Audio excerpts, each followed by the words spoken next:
We also have Mr. Achumbemo Kikon joining us from Kohima, of course. Achumbemo Kikon, the Secretary General of NPF.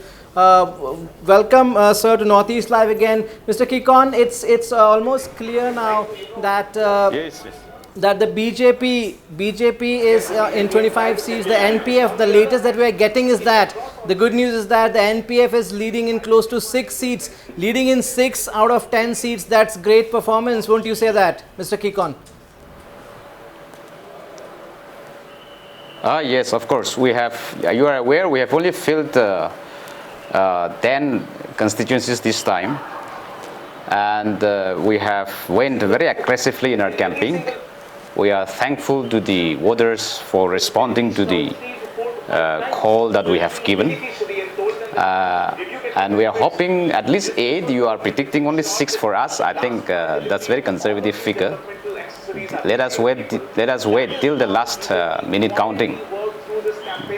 Absolutely, we'll wait for another hour and a half before we give the final figures. There's still some more time to go. Let's hope it goes up. Well, but it's one thing is clear that the NPF will again go with the BJP. Has almost extended support to the BJP, so it'll be a part of the government with the BJP. BJP, of course, already 25 seats. If we add, if the current numbers remain, it's 25 plus 6, 31 there, and maybe 1 or 2 independents, and the government is ready. So now that the NPF is certain of being part of the next government,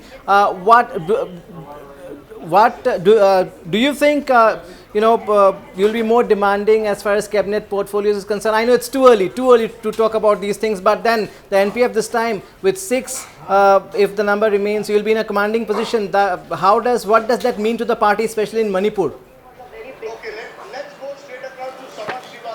Well, Goswami, you are aware, in the last government, 2017 to 22, we have sacrificed a lot for the BJP. You know, we won 4, NBP also won 4, but we were given only 1 cabinet berth. Still then, we didn't sulk, and we continue to cooperate with the BJP.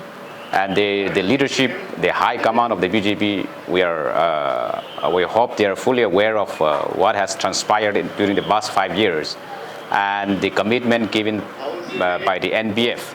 You know, there were a lot of crises within the BJP during the past 5 years, but NPF continued to support the BJP in the state of Manipur. And there was a lot of problem even selecting the Rajya Sabha seat. And it is because of the NPF that they could retain the seat. And these are the, some of the crucial moments from the very formation of the government, from the middle part till the end of the tenure. We stood with the BJP. We are firm in our commitment. But I have stated in my various statements that we are not a very ambitious party. We have our own focus for the Naga peace process, as well as bringing relationship with the, building relationship with the hills and the valleys. We must all work hard to bring peace in the state of Manipur, and towards this NPF is committed. Let us see the number first. As far as the cabinet berth and assignment in the government is concerned, we will have to take a decision at the highest party level. No one is authorized to comment or take decision at the moment. We will definitely take a collective decisions after consulting each and every members who matters of the party, as well as our members who will be returning victoriously. Then only we will take a call.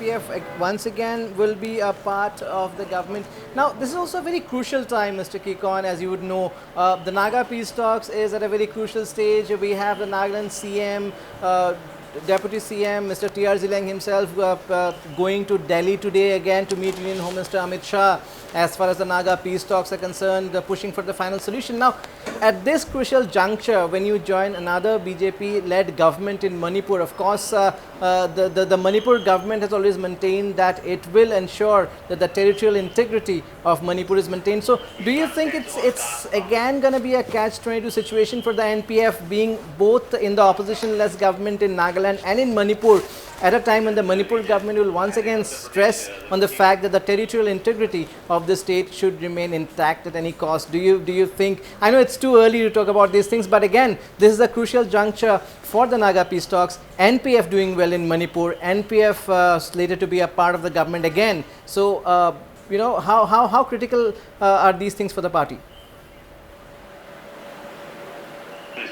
Well, you see, as far as integration issue of the Nagas is concerned, we are not trying to encroach the land that belongs to others. Our people are already there inhabiting in their own ancestral homeland. So, but we will leave it that for another, round of debate. Let us not mix up in today's result. That will come up only when there is a right time for us to discuss on that. Definitely, our stand on the integration remains. We are firm on that, but more, dialogue is required. We are aware of the sentiments of our neighbors also, and those, the sentiments of each and every community will be taken into consideration, and we will have to take decision at the right moment.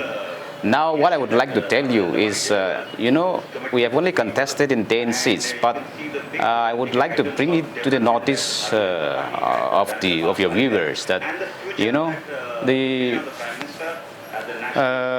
the constituencies where we are contesting, these 10 constituencies, these are a large chunk of voters. In 41 Chandel, for example, you have 49,000 voters.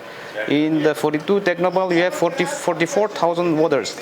Like that, Pongayar, 34,000, and in Ukur, we have about 55,000 voters. So these are big constituencies, unlike the other valley constituencies. So NPF managing to win in these constituencies, I think our BJP friends or other political parties must take it, very seriously, because you in a while. it's a matter of cornering a lot of people towards our side. Yes, Mr. Kikon, again, do you think if the NPP comes on board once again, in the current situation, again it will be a sort of a grand alliance of sort this time, because even the NPP is as of now, the NPP is leading in close to 11 seats. Does that augur well for the NPF? Because without the NPP, if the NPF and the BJP along with the can form the government, the NPF definitely would have more say. I mean, these are just speculations here. We hear you fine. Okay, no, we can actually command that. But this is the challenge. I lost the line. You've got the old Can you hear me, Mr. Kikon? but the people still sound that. I do not follow your question. You can come again. I'm saying if the NPP comes on board again this time in the BJP-led alliance, it will be a grand alliance of sorts. Do you think that will help things? That will help things as far as governance is concerned? Because last time round we had seen it was not a smooth sail. It was not a smooth sail for the BJP-led government. There were issues more from the NPP. I know you cannot comment on behalf of the NPP, but what does the NPF feel about it? And do you think the BJP NPF together is, if only both these parties can form the next government, if the numbers are sufficient, that will be a better proposition? Well, for us, we are not a very big party. We are a small partner to the coalition government, even in the last government. Even this time round, since BJP is the larger party, having the single largest party, it is their prerogative to decide whom to take in, whom to be out from the government. I think I'm not competent to comment on that. For the NPF, we are not adverse to any political party, working with any other political parties. I've stated umpteen times that we have no enmity with any other political parties. Our friendship with all the political parties remains, and it continues.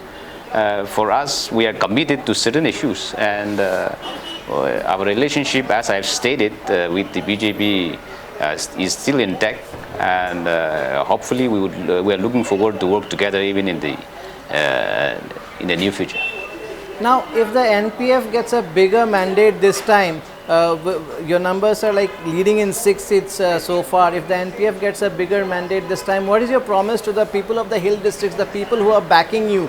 If you remember, the NPF in the launch of its campaign in Senapati had a few unkind words for the BJP government as far as development of the hill areas are concerned. Not really happy. Of course, the BJP has done some work, but not really happy. So, do you think this will provide the NPF a bigger opportunity to work for the hill districts, to work for the people of the constituencies from where you are getting voted to power?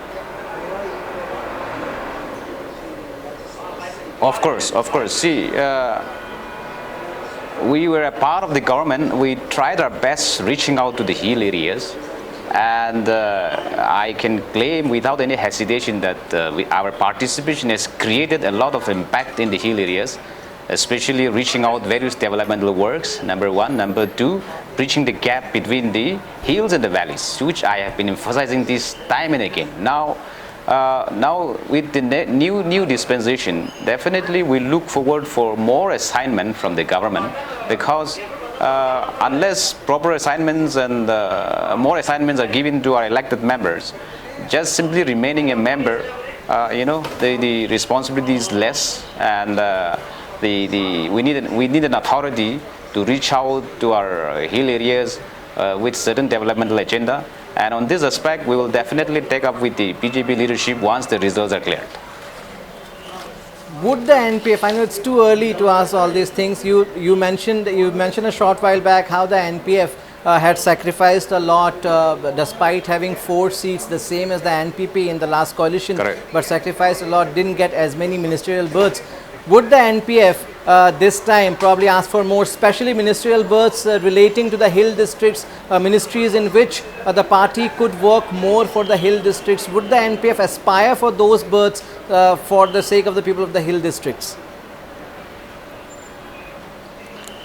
Goswami, without we even asking, we deserve it. Without we even calling for it, I think the BJP leadership must realize by now we deserve it, and therefore definitely all our elected members must get an assignment in the new dispensation, and we will definitely work for the people, safeguard the rights of the hill areas, as well as we will play our role actively in bringing relationship with the valleys and the hills. The bridge there is a huge gap between the valleys and the hills. I've been emphasizing this. And who will play this role?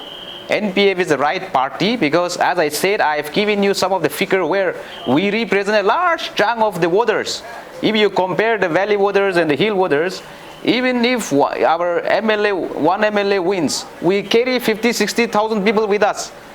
I mean, I'm just giving you one example, something like that. So there are people, quite a lot of huge population behind our party as well as the elected members, and therefore the BJP leadership, hopefully they will realize that the impact of having NPF in the government, number one. Number two, this time round, yes, we will also take up this matter with the right place at the right forum with the BJP leadership. But definitely, I don't want to specify the number that we want this much cabinet, but we deserve it, and we ought to be given.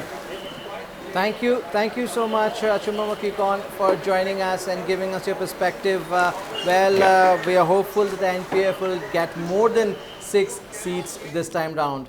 Thank you. Thank you.